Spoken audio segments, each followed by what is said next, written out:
We are blessed to have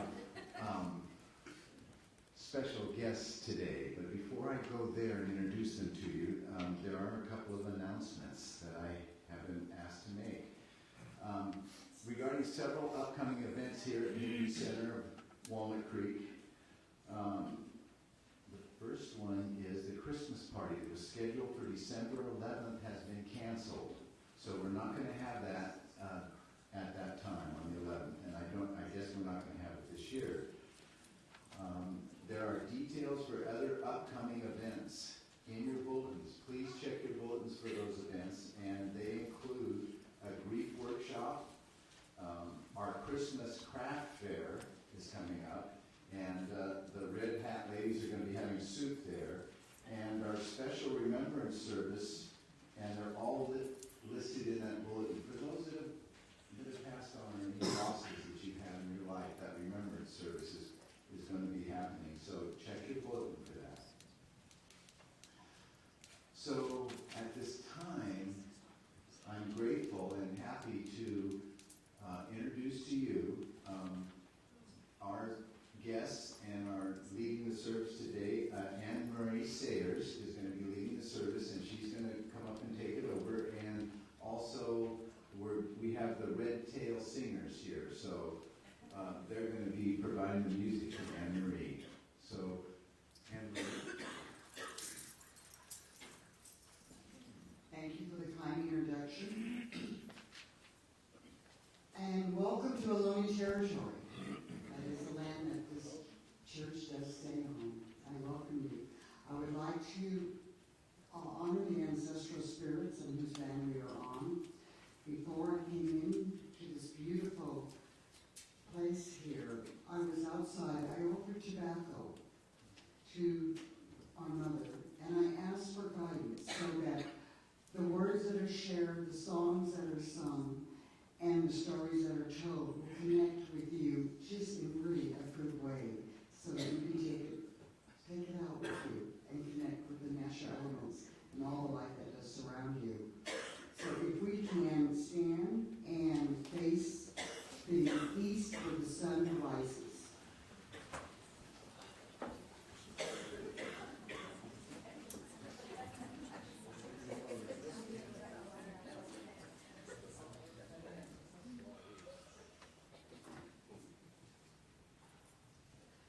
This is said in the Mutsun language, which is my language, it's part of the Penutian family, and what we are saying is that the earth is like our body, water is the blood, air and wind is the breath of our mother, and fire is the spirit. Pira kanama sikapatian hetelkanoso sotokanoso noson. And now if we can face south.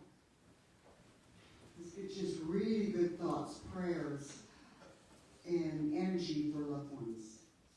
Pira kanama sikapatian hetelkanoso sotokanoso noson. And now west.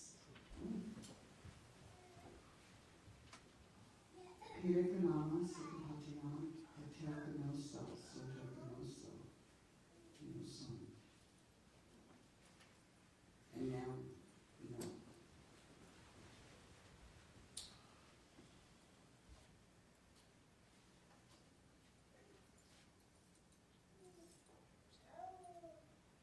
Pira kanama sikapatian hetelkanoso sotokanoso noson.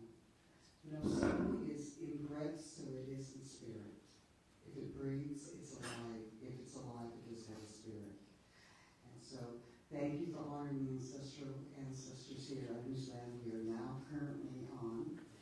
And we have some amazing beat of my heart from the Red Tails, I say Red Tail Singers.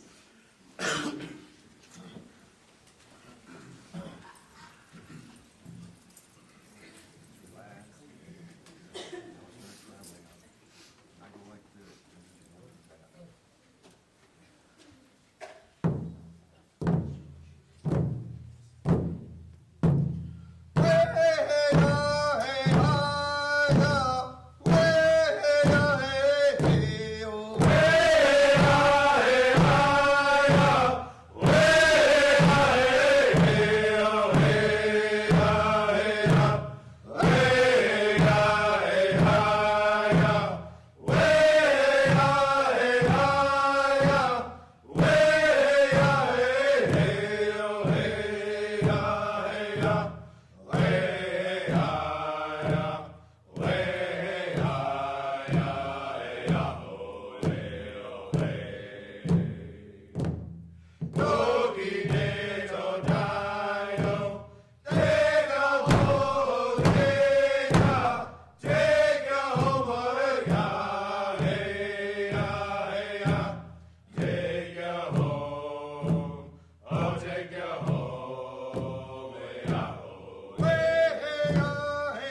have a daughter that's 22 years of age.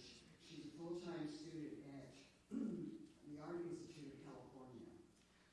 We live in Indian Canyon, which is about 15 miles south of Hollister. So she travels 3 days a week quite a bit.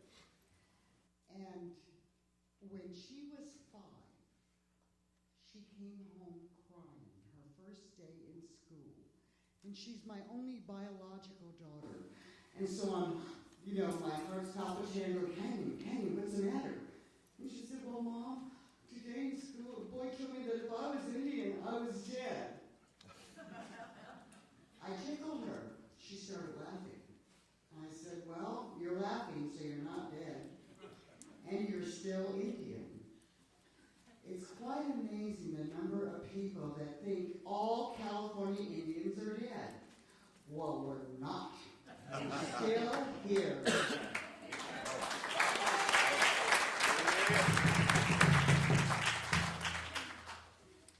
The Ohlone Territory, which extends from San Francisco down to Big Sur, from the Pacific Ocean over to Mount Diablo Range, is a pretty sizable area. And the Ohlone peoples are part of the mission system, which extends from San Diego all the way up to Sonoma. The mission system is Catholic, and the local people, when Father Universera came up, where there was quite a congregation of indigenous people, they became the workforce. And when you go into the missions, seldom do you see much information of the local people whose land that mission happens to be on and whose labor force is what built it. It's been so romanticized. I live to honor my ancestors. Today is like a dream come true, where there are people that invite cultural diversity.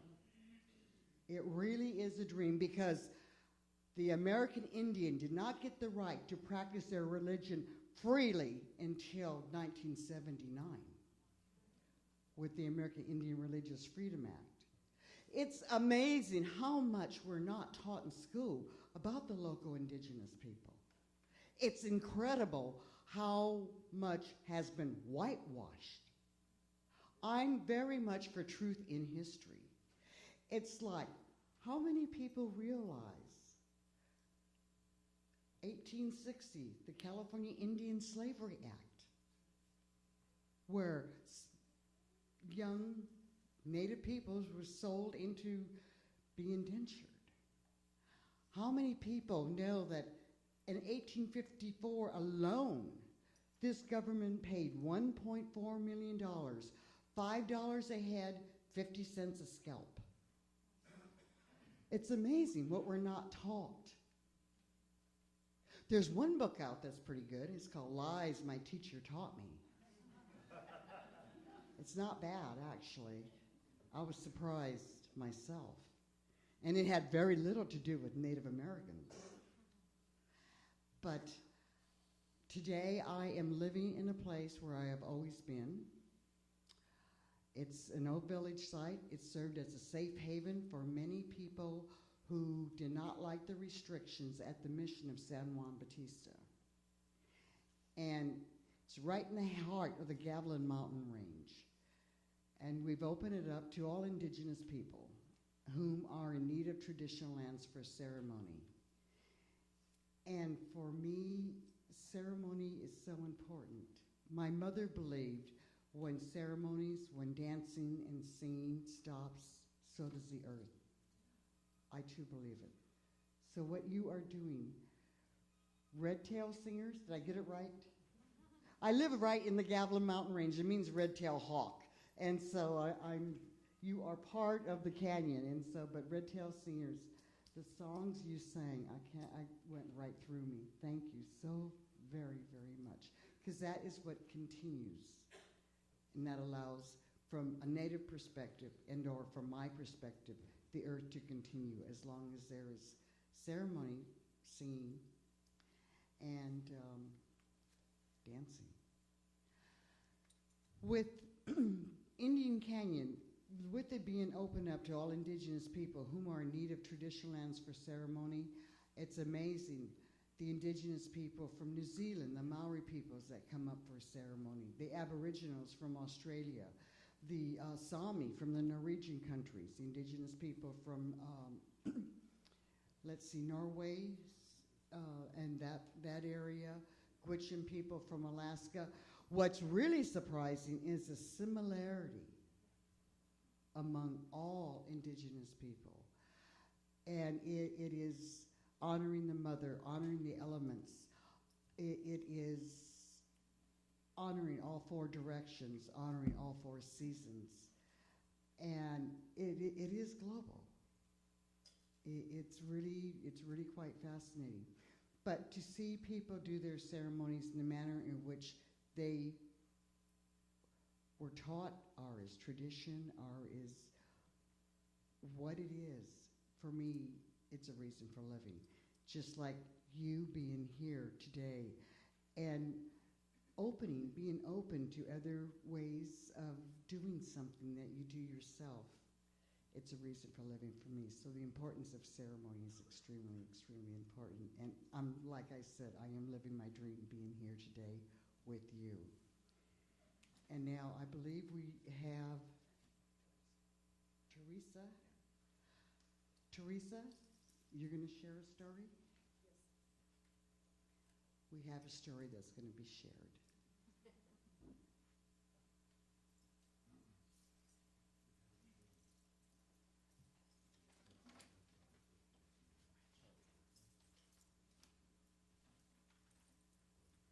Good morning. Can you hear me? Okay, I have a cold. I'm hoping my voice will hold out. Bonjour, Anin. My name is Teresa Notarmaso. I Dotem Mong, which is, I am from the Loon clan. I am Leech Lake Ojibwe from Minnesota. My father's side, my mother was Italian, so I grew up between both houses. I'm here to talk just briefly today, a story I learned as a child from my great-grandmother, whom I was honored to have till she passed at 97. And this is a story about the Magi, which is translated roughly to shell.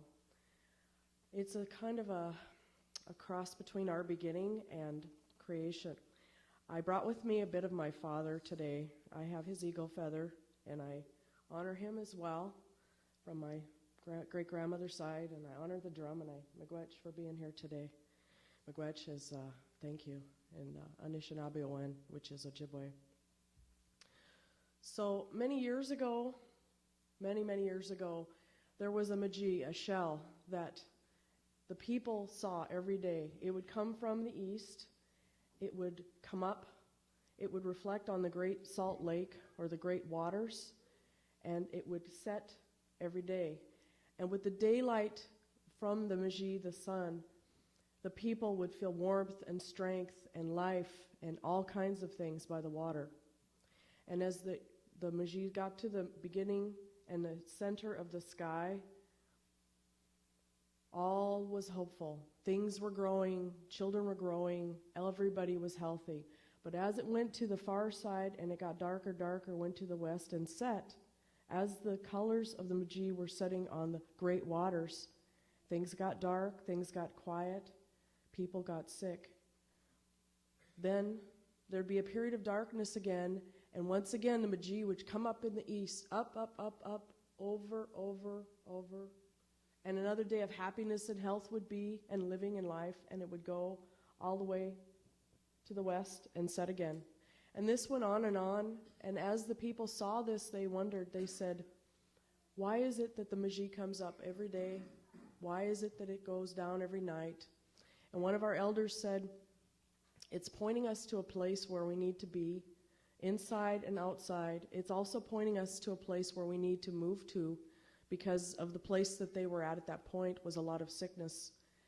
So one day, people got up with the Magi, they packed everything, they headed west. They followed the Magi in the sky, kept going. They were told to look for a land where food grew. They kept going, and by the time the Magi had set over in the west, they had reached their destination. they found a land of many, many waters, and there was food growing on the waters, which is where they were told to be. And those places today are the Great Lakes, the St. Lawrence Waterway, the St. Mary or Sault Ste. Marie Waterway. You had rice growing on the Great Lakes. That was the food or the monomen for the people, and that's where they needed to be. And the elder told them, in a dream he was told, that one day the Magi would continue to go every day, but when it settled on the seventh day, that's where they needed to be, and that's where they ended up. So they ended up in what is now known as Minnesota, Wisconsin, Michigan, Ontario, up in Thunder Bay, and places north like that. So I want to say Miigwech again, and Bamapi, which means again, till we see you. Aho.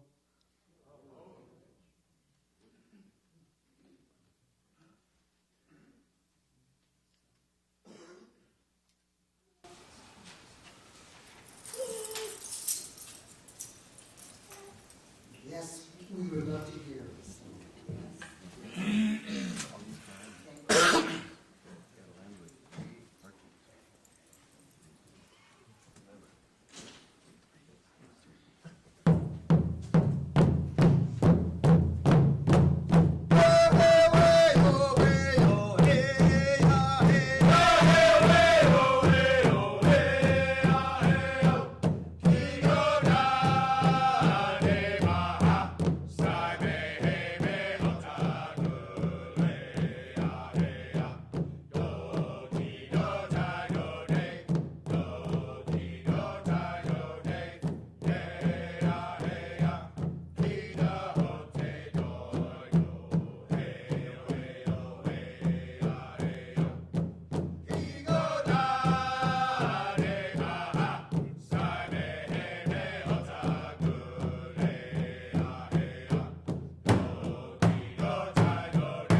welcome youth and young ladies and young gentlemen.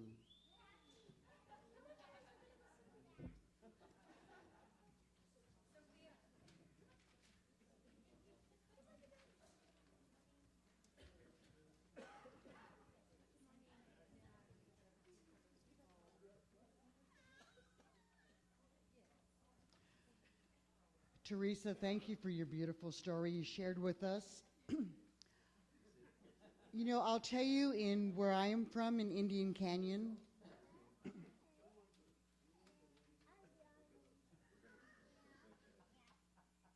did you want to share, Bob? You have a song for the kids? You want to hear a song that's specifically for you? Okay.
I mentioned, I live in Indian Canyon, and it's a place that is special. But every year we have a California Indian storytelling, and it shares many of our traditional stories with people, such as one you heard a movement earlier by Teresa. It also, everything evolves. It also has stories of today. And I will tell you, I attended a Native American think tank at Esalen, which is down by Big Sur. And it was a week-long, like, workshop. And then on Wednesday, Esalen has a live band that comes, and they're really pretty loud at times. So they invite all the neighbors to come. And what was really interesting, I went to the band, and I was just kind of dancing, just kind of like by myself. And there was a lot of people dancing, and the movement was fantastic. And there's one older gentleman, he came up to hearing me.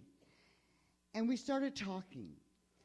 And he said, well, where's it you're from? And I said, oh, I'm from Indian Canyon. I said, it's just south of Hollister, and right in the heart of the Gavilan Mountain Range. And he said, oh, that's by the Pinnacles. And I said, well, we're a little bit northwest of the Pinnacles National Monument. And he said, yes, they reintroduced condors down here in Big Sur. And he said, as a matter of fact, I had my sliding glass window open. 2 condors walked in. And he said, they were so big, they were so ugly, their beaks were razor sharp, their wingspan was like this, and I want them out of my house. So I'm going, shoo, shoo, shoo. They just kept coming. And he goes and gets the broom, and he's going to sweep them out, right? They just kept coming. So he takes the broom, he throws it down, he goes out the back door, and then he calls his wife, don't go to the house. And they wait, he said 3 or 4 hours before they went back. But when they went back in, the place was trashed. Absolutely trashed. And it was perhaps 4 months after that. He's walking along a path him and his wife walk frequently. There's a big granite outcrop there. On top of this kind of flat outcrop is a nest, a big nest, with his wife's Afghan interwoven.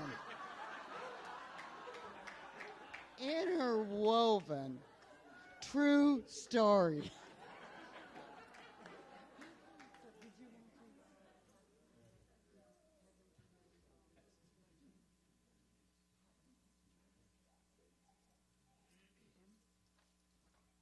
Is that where we are now? Thank you very much. Okay. So you guys, we're a little bit, we've changed our thing a little bit, so we'd like you at this time to take your love offerings in your hand. Just give you a moment to do that.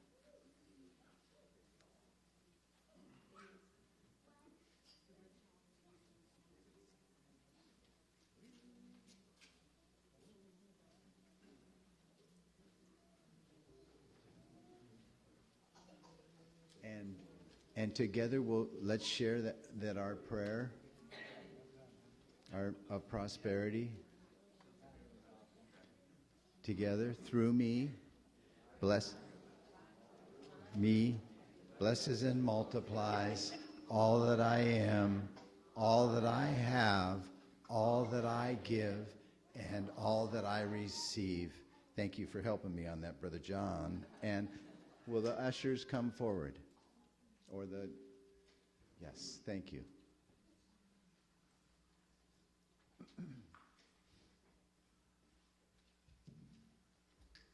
Yo,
Creator God, we accept these blessings, these shares as a reflection of our love, a reflection of our prosperity. Let this that we have received today go out and do your work, Creator. We ask that in your holy name, Aho.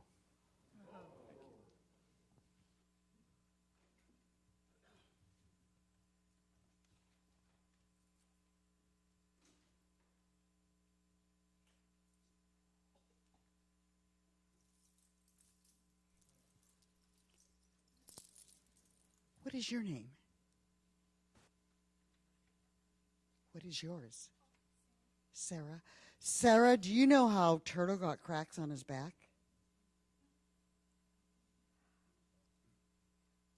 Do you know how Turtle got cracks on his back?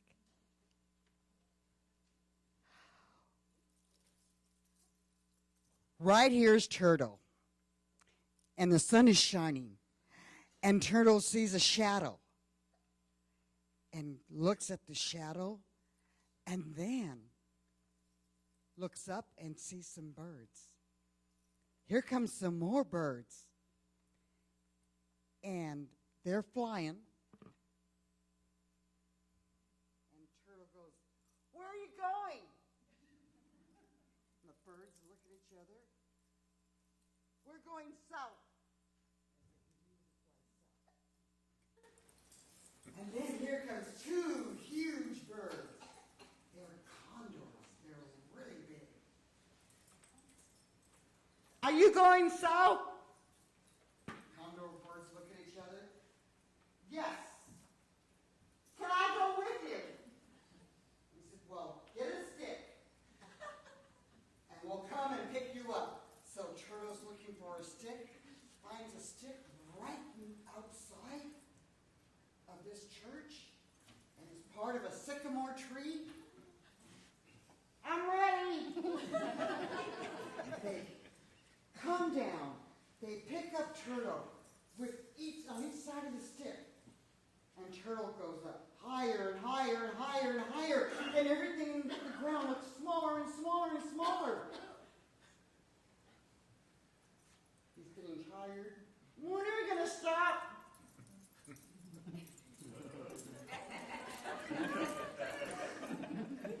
An entire day goes by. And oh, are you going to put me down? They just keep flying south. Uh-oh. Turtle has to go to the bathroom. Oh, no. I want down. And the muscles on his neck are getting tighter and they're starting to really hurt. "I want down now." Then let him go. Turtle's going down faster and faster and faster and faster. And he hits the ground. He's dead. But he starts to move his leg, his other leg, and oh, my back. Oh, I broke my back. And that's how Turtle got cracks on his back.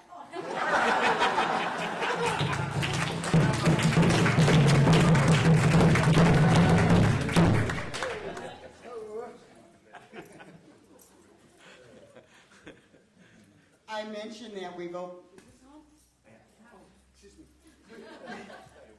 We've opened up Indian Canyon to all indigenous people whom are native traditional lands for ceremony.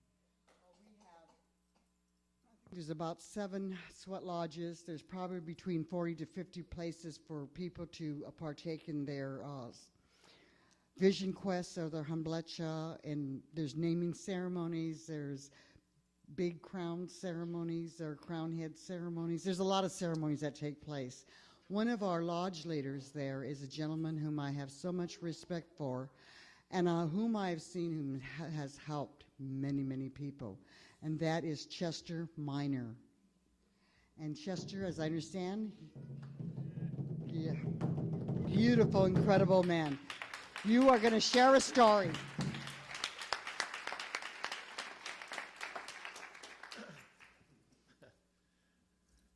everybody. And let me say to you, thank you for having us. I'm honored right now. I get to stand here and look at all your beautiful faces.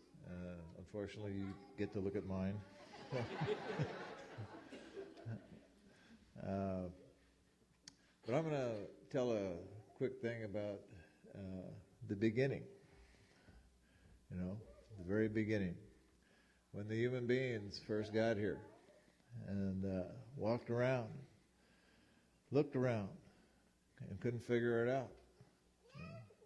They asked themselves, what are we doing here? You know, as they looked out, they saw the animals, all the animals. They just got up every day and did what they did, you know. And the trees didn't have any problem, you know. They were just swaying and living, you know. Everything had a purpose, and they couldn't figure out what they were supposed to be doing here. You know? So they gathered up and they said, hey, what are we doing? You know, why are we here? You know? So they pondered on that for quite a while. And eventually somebody said, I think we are here to learn. Everything else seems to have a purpose. The horse doesn't get up in the morning and say, gee, I think, I wonder what I'm doing today. You know? The tree doesn't ask itself, you know, gee, you know, what am I doing today? Right? Everything had a purpose. The rocks knew where they were. The water knew where it was going. The fish knew what it was doing. You know, the creepy crawlies and the sleeky slimies all knew where they were going. This was before Raid.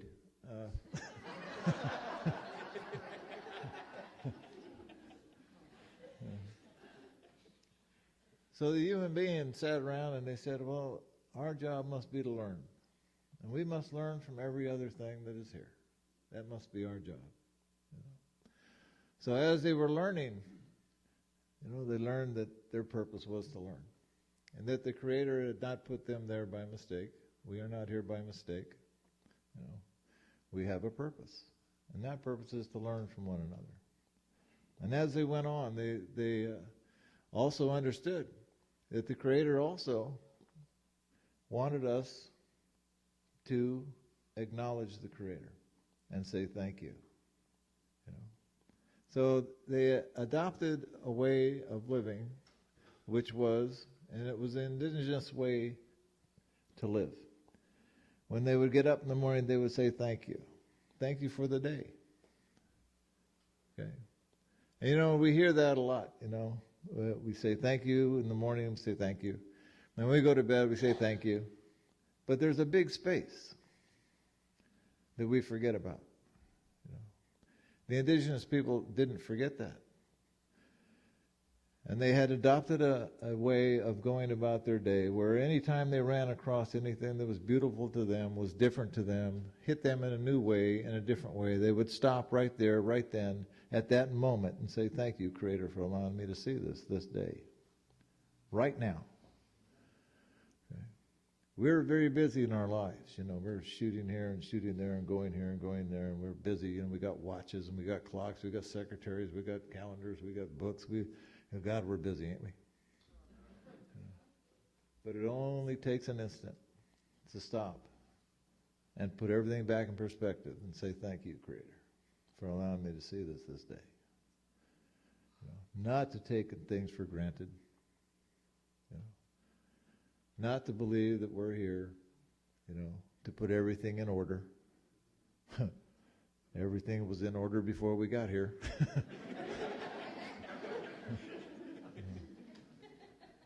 You know, as a matter of fact, we are now trying to get everything back the way it was. But part of the way we can do that, you know, and part of the way we've been blessed is that we are human beings, and we've been granted a way to go. And the way is to say thank you to the Creator, to not take anything for granted, to be as helpful as we can to the people who need our help. Okay? And to be able to ask for help when you need that help. but always remembering to thank the Creator for whatever you have, no matter how much or how little, no matter what your situation. You know?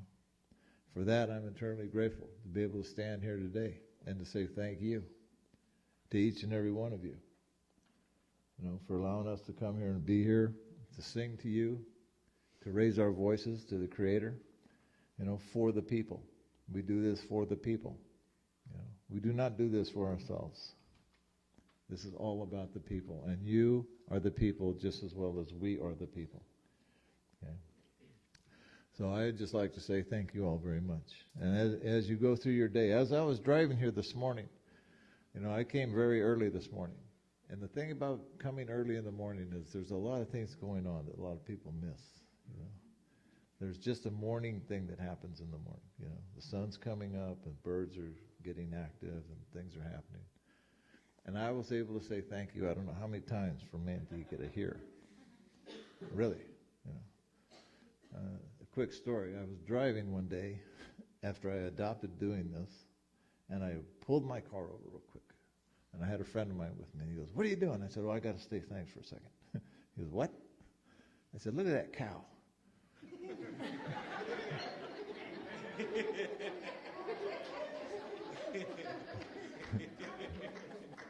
He goes, "What?" I said, "That cow. Look at that cow." He goes, "Are you kidding?" I said, "No."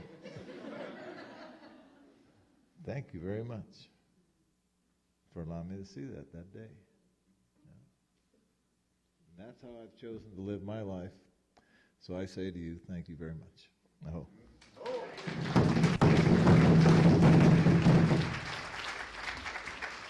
Thank you, Chester. And now we are going to... Here's some music. No, here's a story. You want to hear a story?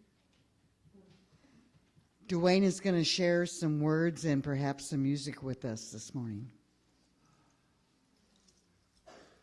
Kind of the question was for me, what brought me to this space? The space here in this church. The reason I came here was the same reason that I have the love for the Native American way. There's a lot of things that this church looks at and the words that they have that are very similar and have very much the same things to say. And that's what really brought me here. It was a calling, and it was a calling for me to have the appreciation for the Native American way. I have no proof of Native American background, but I know it's in my heart and in my soul. And it's in the way that I play with the flute when I'm at that space and able to do so. And it's a way that this makes me feel so great and feel fulfilled. When they strike this drum, I'm right there. I'm in that drum. I feel like that's the drum is me, and me, the drum is me. And that's what brought me to this way. Thank you very much.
I'm new at things. I don't know all the way. I don't know everything. I'm still learning, like Chester said. And I'm grateful in my heart to have this opportunity to say the prayer.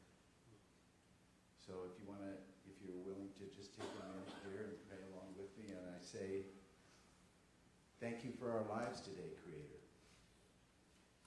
Thank you for this community. This community, a place where we can learn, where we can grow, where we can learn more about ourselves, where we can learn more about each other, and where we can deepen our connection to you, Creator. Thank you for that opportunity. Creator, I'm thankful today. And I'm thinking of our children and including them in this prayer, that we can let our actions be guided and the things that we do with the thoughts of our children. And all of those children that are going to come behind them. Creator, bless our elders today, that they can feel good in their bodies, that they can step into their place of wisdom and be honored in this community. They bring so much. They're so important to us. In that way, Creator, I'm also asking that you bless those that have gone on before us, our ancestors. All the lives that have been touched, and all the presence that we still share with our ancestors. Our brothers, our sisters, our elders.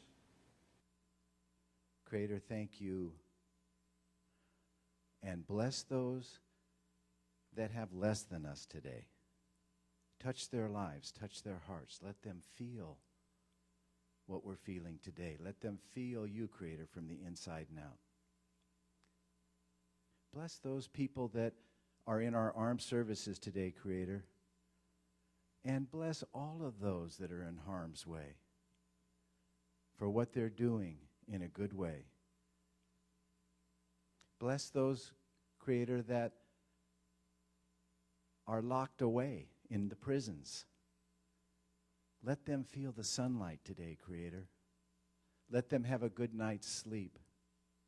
Let them know the freedom that's inside their hearts.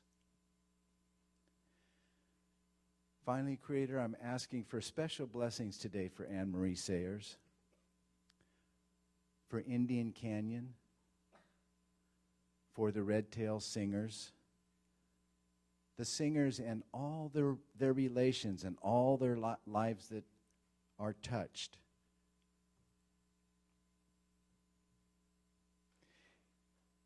Creator, thank you. Thank you. Thank you. Aho Mado.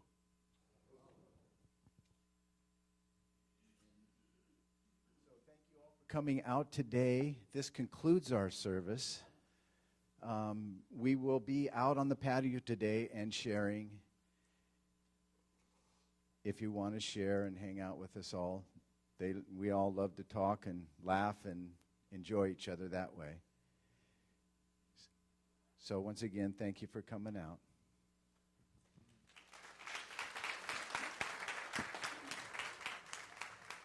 We have one more song here that it's the closing song. You're free to go out about your day, but it's our tradition to sing this song as a closing of the drum.